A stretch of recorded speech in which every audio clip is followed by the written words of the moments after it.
दुनिया में एक ऐसा भी शहर है जहां लोगों को पक्के घर बनाने की इजाजत नहीं है। सुनकर आपको अजीब जरूर लगे, लेकिन ये सच है। आइए जानते हैं कि कौन सा है वो शहर और क्या है इसके पीछे की वजहें।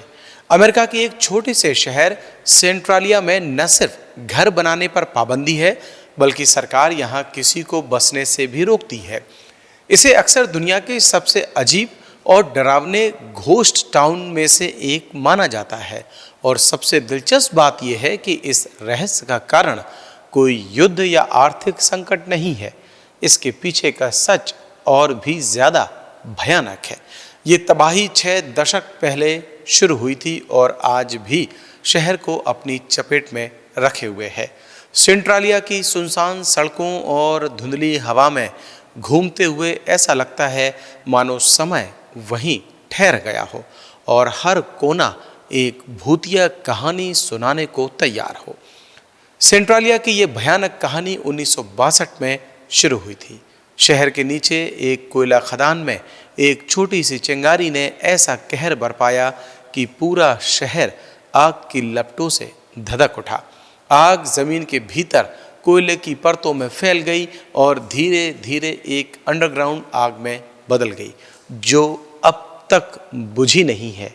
विशेषज्ञों के अनुसार इस इलाके में कोयले का इतना विशाल भंडार है कि ये आग अगले 200 से 250 साल तक जलती रह सकती है। दशकों बाद भी जमीन के नीचे छुपी ये आग लगातार अपने खतरनाक खेल को जारी रखे हुए है। सेंट्रालिया की जमीन के नीचे लगी आग सिर्फ जलती हुई कोयले तक ही सीमित नहीं है।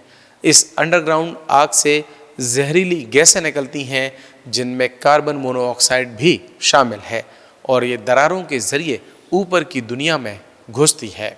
ये गैसें इंसानों के लिए बेहद खतरनाक है। इतना ही नहीं, जलते हुए कोयले से पैदा होने वाली गर्मी जमीन के अंदर असहनीय तापमान तक पहुंच जाती है, जिससे ऊपर की सतह कमजोर हो जाती है। नतीजा ये होता है कि पूरा इलाका रहने के लिए असुरक्षित बन जाता है। लेकिन ये खतरा यहीं खत्म नहीं होता। जैसे जैसे कोयला जलता है, जमीन के नीचे खाली जगह बनती है और वक्त के साथ ऊपर की सतह अचानक धंस सकती है, जिससे सिंक होल्स पैदा हो जाते हैं। इसी गर्मी और खसकती ज़मीन की वजह से इलाके की सड़कों में भी दरारें पड़ गई हैं। बढ़ते खतरों को देखते हुए अधिकारियों ने आखिरकार फैसला किया कि सेंट्रालिया में आदमी बसना अब सुरक्षित नहीं रहा। 1980 के दशक में यूनाइटेड स्टेट्स सरकार ने शहर के निवासियों को मुआवजा दिया, जिससे वो दूसरी जगह शिफ्ट हो सके। कई लोग इसे स्वीकार कर गए और शहर छोड़कर चले गए, लेकिन कुछ ने खतरों की परवाह किए बिना अपने घरों में ही ठहरने का फैसला किया। 1992 में सरकार ने एमिनेंट डोमेन का इस्तेमाल करके कड़ा कदम उठाया।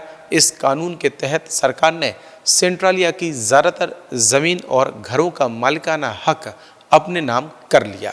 इतना ही नहीं, शहर का जिप कोड 17927 भी हटा दिया गया और इसकी पोस्टल पहचान को मिटा दिया गया।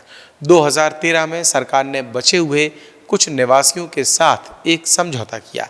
उन्हें अपनी बाकी ज़िंदगी वहीं बिताने की इजाज़त दी गई, लेकिन उनके घर बेचने, वारिस को देने या किसी और के नाम करने पर रोक लगा दी गई।